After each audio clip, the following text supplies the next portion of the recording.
Xullas, mana bu videoni ko'rgan bo'lsalaringiz kerak. Farg'ona viloyati Buvayda tumanida daraxtlarning noqonuniy kesilishiga yo'l qo'ymaslik uchun o'z xizmat vazifasini bajarayotgan Ekologiya qo'mitasi xodimiga ushbu tumanning hokim o'rinbosari faol qarshilik ko'rsatyapti. O'zi ekologiya onasinikiga kirib yotibdi, qo'pol qilib aytganda. Yana mana bunaqa vallomatlar oyog'i yerdan uzilib, kekirib yuborgan vallomatlar xohlaganicha daraxtlarni kesib tashlayapti-da. Yana kamiga qarshi chiqqanlarni urib do'pposlab dabdalasini tortib tashlayapti kerak bo'lsa. Shu o'rinda mana shu xodimga alohida bir o'z rahmatimni bildirib qo'ymoqchi edim. Haqiqiy o'z kasbiga, o'z burchiga sodiq xodim ekan. Haqiqiy xodim mana shunaqa bo'ladi. Qonun uchun kerak bo'lsa hokimga tupuradi.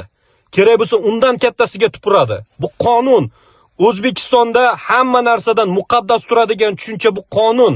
Davlatchiligimiz aynan qonun ustiga qurildimi? Demak, hokimdan ham, vazirdan ham, undan kattasidan ham turadigan muqaddas tushuncha biz uchun qonun.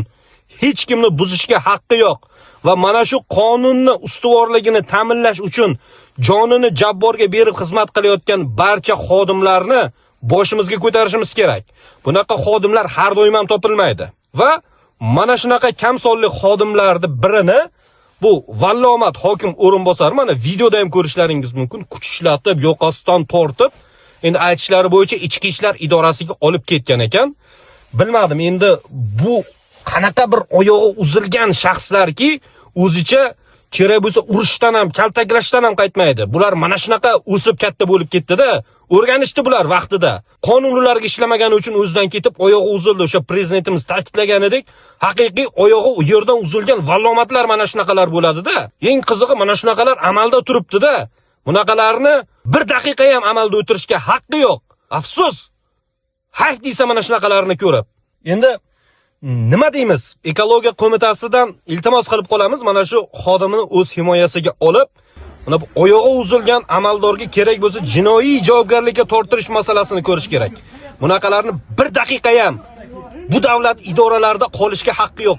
Butun umr davomida unaqalarni bu davlatning idorasiga yaqin yo'latmaslik kerak. Umuman mansab bermaslik kerak bunaqalarga. Kimsan bu davlatni qonunini oyoq osti qiladigan, mansabni suiiste'mol qiladigan. Endi jahlim chiqyapti to'g'risi.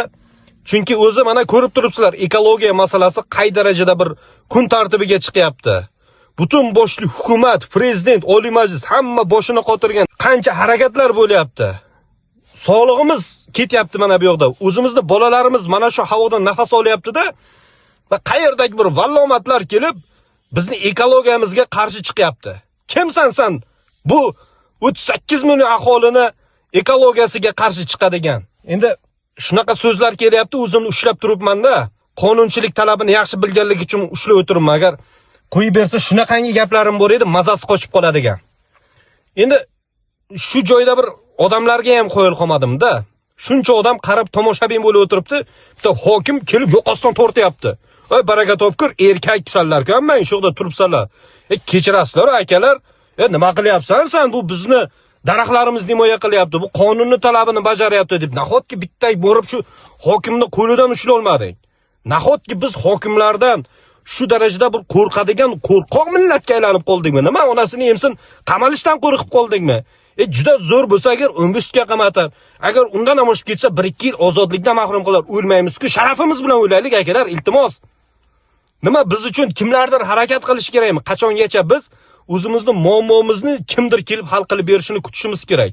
Yo qanaqadir bir amaldor kelish kerak, yoki qaysidir bir bloger chiqishi kerak, o'zini qurbon qilish kerak, masalamiz yechilishi uchun. Nimaga biz uchun kimdir harakat qilish kerak? Hammamiz birlashaylik, baraka topkurlar. O'sha hokimda agar 3-4 ta odam kelib, sen kimsan? Nimaga buni qo'ldan ushlayapsan? Nima uchun bunga zo'rlik ko'rsatyapsan deb nendagina chetga tortganda edi, qo'pol qilayotganda ishtonni to'ldirib o'sha ishini qilib qo'yardi. Javob beraman. 4 ta odam yig'ilsa, qo'pol qilayotganda joyga chichib qo'yadi bunaqalar. Akalar, bu vatan kimniki? Bu vatan uchun necha yillar davomida, 100 yillar davomida, asrlar davomida ota-bobomiz qon to'kkanda, lekin o'zimiz ichimizdagi mana bunaqa oyog'i yerdan uzilganlarga qarshi chiqa olmayapmiz. Mana endi ko'chaga chiqinglar, miting qilinglar demayapman. Qonun talabini bajaraylik, talab qilaylik. Nima uchun ular xohlagancha qonunlarni oyoq osti qilishi mumkin ekan? Qonun bu muqaddas tushuncha. Bu demokratik davlatning qonunlari ham aynan shunaqa. Shuning uchun hammamiz kimdir masalamizni hal qilib berishini kutmasdan bitta musht bo'lib harakat qilishimiz kerak. Kerak bo'lsa o'sha hokim o'rinbosarlarini, kerak bo'lsa qanaqadir bir kuch ishlatar tuzilma bo'ladimi? Joyiga o'tkazib qo'yishga bizni vakolatimiz, haqqimiz bor. Bu vatan xalqniki. O'zbekiston Respublikasi konstitutsiyasiga binoan davlatchilikning yagona manbai xalq hisoblanadi. Ya'ni xalq bo'lmasa bu davlat bo'lmaydi. Demakki biz xalq o'laroq mana shu qonun ustuvorligini talab qilib harakat qilamiz, ana o'shandagina biz rivojlanamiz. Akalar, unutmanglar, vatan bizniki. Vatan omon bo'lsin.